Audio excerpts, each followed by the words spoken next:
This clip sent me down a rabbit hole. British people are so sweet, which is crazy because British people are truly the most evil people in history. Like, they are Thanos. Britain is Thanos. Go to like, a museum, guys. Yeah, they owe 43 trillion to India. Unfortunately, Britain also stole $45 trillion from India. After I heard this, I thought, you know what?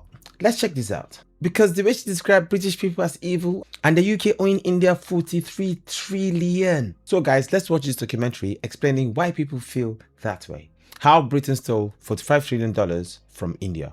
Let's check this out. There is a kind of half-assed liberal idea that while colonialism wasn't great, at least Britain gave India the trains. And maybe that's something they should be thankful for. After all, trains are pretty useful, especially in the 7th largest country on Earth. Absolutely. So, colonialism, maybe not all that bad.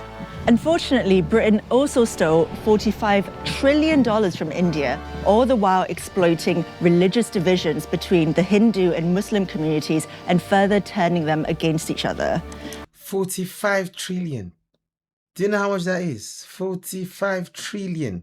And those beloved railways, they became the sites of mass slaughter while Britain sat back and watched. Empires of Dirt, a show about Europeans getting rich at the expense of everyone else.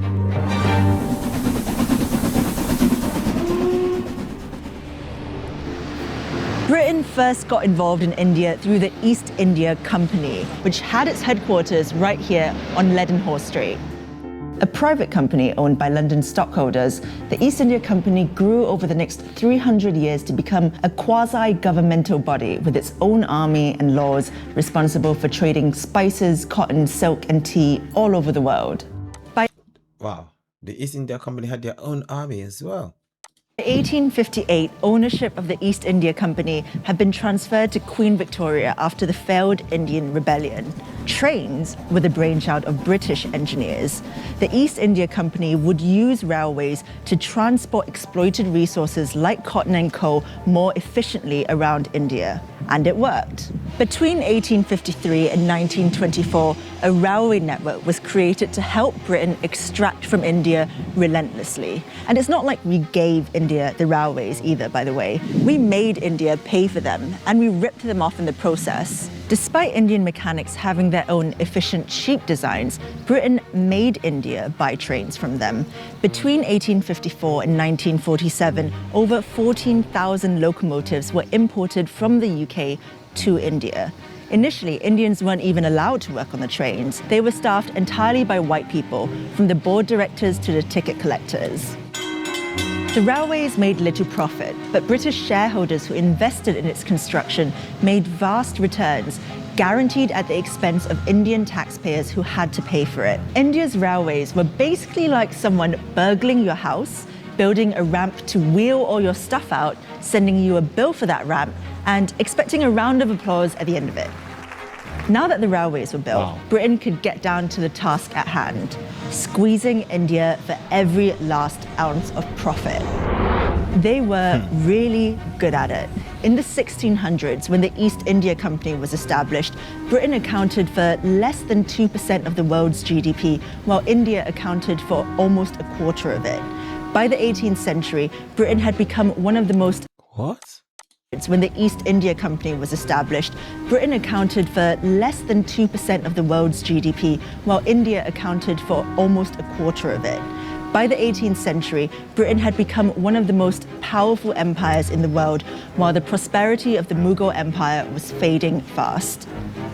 Britain relentlessly squeezed India for every last bit of resource for its own uses. In 1943, up to 4 million Bengalis starved to death, partly because their food was diverted towards British soldiers during World War II. Winston Churchill said the famine was their own fault for breeding like rabbits. After it was no longer profitable to remain in India, and after receiving huge pressure from the Indian independence movement, the British finally left in 1947. Before they went, they split the country into two: Hindu-majority India and Muslim-majority Pakistan, in an act that became known as partition. But in their haste to get out of the country, British diplomats arranged a shoddy partition agreement that ignored the fact there would be interreligious conflict.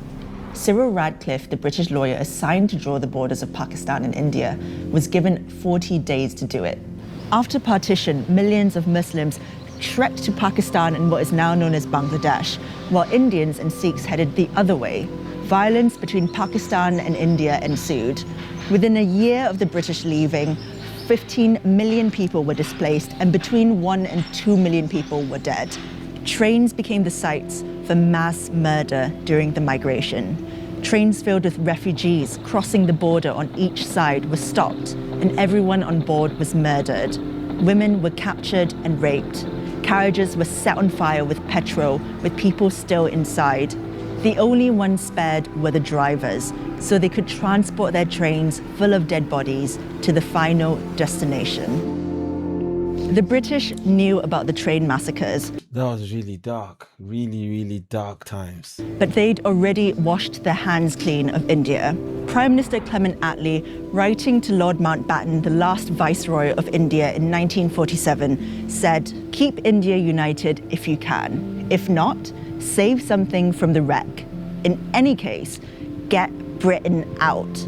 Despite all this, the 4 million starved to death, the careless partition, the $45 trillion they stole from the Indian people, many don't think that the British did anything wrong in India. A YouGov poll in 2014 found that 59% of respondents thought the British Empire was something to be proud of, and only 19% were ashamed of its misdeeds. Trains, cricket, empire. What could possibly be wrong with that? Now the thing is, whether you agree with every claim in this documentary or not, it helps to explain why these conversations that we're having right now gets very emotionally charged. For some people, Britain's history isn't something that's over. It's something that they believe shapes the world that we live in right now, in the world we live in today. But now, here's where things get very complicated. If Britain's history deserves to be understood, does that automatically mean British people today inherit moral responsibility for it? Think. Or are we starting to blur the line between a country's history and the people living in it now? This is where the narrative mismatch appears. We say we shouldn't judge people by their ethnicity. We say individuals aren't responsible for what previous generations did. Yet, somehow the conversation about empire shifts from criticizing historical actions to describing the modern day British people as if they are collectively responsible. Guys, that's a very different conversation. You see, history needs to be examined honestly. But if we're not careful, we stop talking about history and start talking about inherited guilt. And guys, maybe that's why these debates never seem to end. What do you think?